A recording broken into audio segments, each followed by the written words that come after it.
शांति। आपका प्रश्न है, मैं एक साथ 4 एग्ज़ाम की तैयारी कर रही हूँ, जिसमें से 3 एग्ज़ाम जॉब पाने के लिए है और तीनों एग्ज़ाम अलग-अलग हैं। तीनों में अलग-अलग पोस्टिंग पे जॉब मिलेगी और एक एग्ज़ाम कॉलेज की एडमिशन के लिए है। हम चारों एग्ज़ाम में सफलता के लिए कैसे योग करें?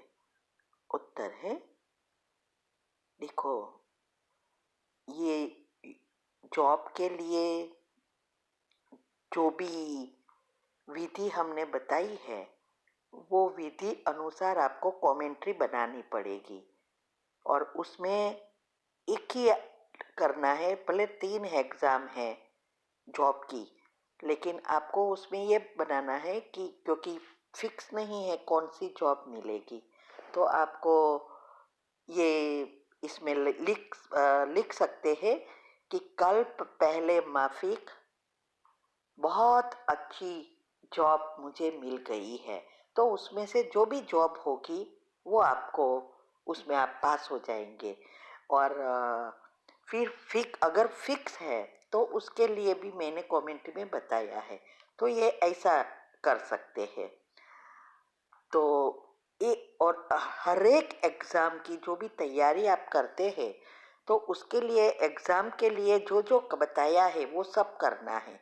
लेकिन सुबह में एक सेंटेंस में आप डाल सकते हैं जो विधि में हमने बताया है, सुबह में, रात को सोते समय और हर घंटे, उसमें सभी चीज़ों के लिए एक सेंटेंस रख सकते हैं कि मैं एग्ज़ाम में पास हो गई है और एडमिशन मिल गया है, मुझे बहुत अच्छी जॉब मिल गई है। बस ये 3 आप वो शॉर्ट सेंटेंस में कर सकते हैं। और फिर जो भी विधि आज मैं एक वीडियो रख रही हूँ, अच्छे मार्क्स से पास होने के लिए, जॉब है या कोई भी एग्ज़ाम, वो विधि मैंने सारी बताई है, वो अपनाओ। और अभी नई चैनल पर एक साथ आपको सब उसके रिलेटेड वीडियोस मिलेगी, तो उसमें से भी आप सुनकर आइडिया ले सकते हैं। ठीक है? ओम शांति।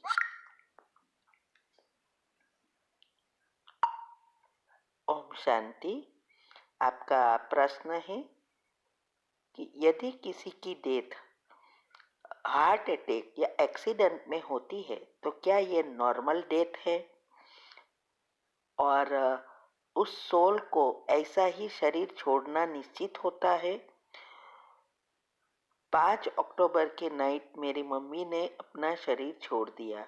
लोग कह रहे हैं कि ऐसा हार्ट अटैक की वजह से हुआ है, जबकि उन्हें कोई प्रॉब्लम नहीं थी, ना उस टाइम ऐसा कुछ पेन ही हुआ। हम लोग उस टाइम वहीं उनके पास थे। उत्तर है, देखो, ये जो मृत्यु है वो ड्रामा अनुसार फिक्स है, लेकिन उसकी आयुष्य उसके सांसों पर निर्भर होती है। कोई जल्दी सांस यूज कर लेता, कोई लेट करता। लेकिन आपकी मम्मी से जो ऐसी शरीर छोड़ा और अगर उम्र हो गई है, तो भले कोई कुछ न कुछ निमित्त तो बनता ही है ना। ऐसा नहीं है कि मृत्यु नहीं होनी थी और हो गई, ऐसा तो है नहीं। तो इसका कोई ऐसा फिक्स नहीं होता है, लेकिन कोई ना कोई चीज निमित्त बन जाती है। कोई गिर जाता है, कोई बीमार हो जाता है, कोई कैसा होता है। हार्ट अटैक तो ऐसा ही होता है ना। तो शायद आपकी मम्मी की उम्र ही इतनी है, तो अभी इसके बारे में नेगेटिव चिंतन ना करके उसको अच्छे अच्छे वाइब्रेशंस दो और आपके साथ के हिसाब किताब चुकतू करो, जिससे वो आत्मा अगली जगह अच्छी रीति जन्म ले सके और अच्छा जीवन मिले। हो सके तो शिविर रखो घर पे, तो उसका भी पुण्य उसको जाएगा। बहुत सारी बातें मैंने बताई है हमारे ज्ञान के अनुसार। बाकी देखो, मेरी मम्मी की भी मैंने बात बताई है, वो 13 दिन की क्या करना है 2 वीडियोस रखी है, उसमें भी बताया है कि मेरी मम्मी कैसे लंदन जा रही थी और प्लेन में ब्रेन स्ट्रोक आ गया, अटैक जैसा ही, फिर कोमा में चली गई। रास्ते में पेन बीच में कोई दूसरी ही कंट्री में उतारा और उसको हॉस्पिटल में छोड़ दिया। और उस समय कोरोना का समय था, तो प्लेन भी सब बंद हो गए। फिर जब वो कोमा में थी और फिर शरीर छोड़ दिया, मैंने योग शरीर छोड़ने का ही ठीक किया क्योंकि कोमा में चली गई थी।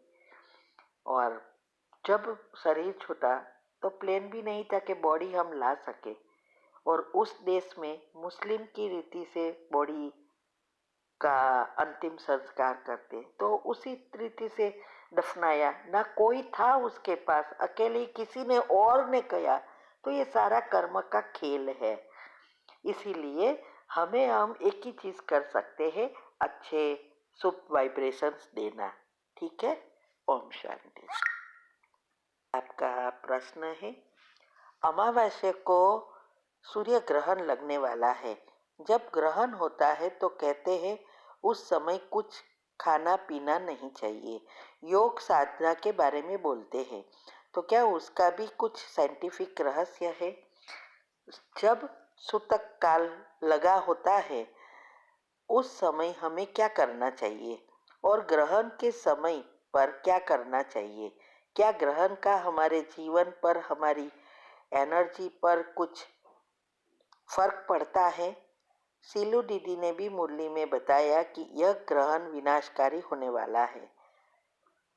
साइंटिफिक रहस्य समझाइए। उत्तर है, देखो, ये ग्रहण, सूर्य ग्रहण, चंद्र ग्रहण सब आता है और हमें अभी पता है कि सूर्य परमात्मा की यादगार है, चंद्रमा श्री कृष्ण की यादगार है। तो इसके पीछे भी रहस्य है। लेकिन हम तो पहले भी नहीं मानते थे और अभी भी हम तो सब कुछ खाते हैं, सब कुछ करते हैं, लेकिन उसके पीछे कुछ साइंस तो है ही, क्योंकि एनर्जी से जुड़ा है। तो इसके बारे में हम आपको बाद में जब समय मिलेगा तो सारा हमें निकालना पड़ेगा, फिर उसके ऊपर मंथन करना पड़ेगा, ज्ञान से जुड़ना पड़ेगा।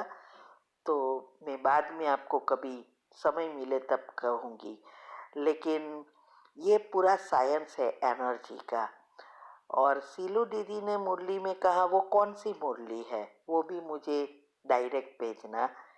ठीक है, ओम शांति। प्रश्न है कि आपके घर में दूसरी नेगेटिव एनर्जी का वास है और आपकी बच्ची ने और दूसरों ने भी आपके ही रूप में उस आत्मा को देखा। माना आपकी बेटी रूम में गई थी तो वो आपके रूप में बैठी थी और आप तो किचन में थे, तो बेटी ने आके बोला कि आप यहाँ हो तो वहाँ कौन है? और यही रूप में सपने में भी कुछ दिखा। तो ऐसा 2-3 लोगों ने भी घर में बताया। तो मुझे पता है घर में कोई नेगेटिव एनर्जी है, वास करती है, पर मुझे ये समझ नहीं आ रहा मेरे रूप में क्यों दिखाई देती। मुझे इन सब चीज़ों से डर नहीं लगता, पर ये अब समझ नहीं आ रहा, क्या वो मुक्ति चाहती है? उत्तर है, देखो, पहले तो हम ये कहेंगे कि ये सब बातों में हम नहीं मानते हैं, लेकिन ऐसी चीजें हो सकती है और आपको पता है, तो क्यों आप उसको छुटकारा नहीं देते? देखो, शायद आपके साथ हिसाब किताब है और आप ज्ञान में हो, तो उसको मुक्ति चाहिए, क्योंकि हर एक आत्मा जो भी भटकती है वो उसका कारण यही है कि कई टाइम समय पर शरीर नहीं मिलना या सुसाइड करने से या कोई भी कारण है तो उसको भटकना पड़ता है, उसको बहुत पछतावा भी होता है। तो शायद उसको चाहिए कि आप उसको मुक्ति दें।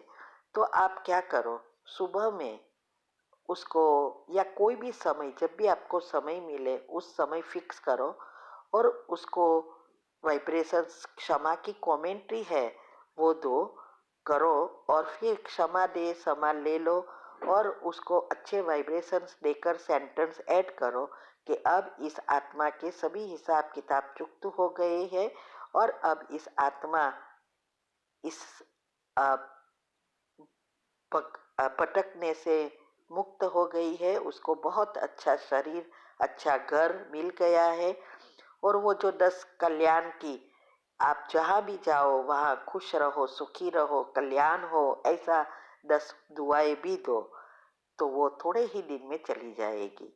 आप दिन में कोई भी टाइम फिक्स करो, एक जगह एक समय करेंगे तो बहुत जल्दी असर होगा क्योंकि वो आत्मा का तो शरीर खुद का है नहीं, इसीलिए उस पर वाइब्रेशंस कोई भी टाइम असर कर सकता है।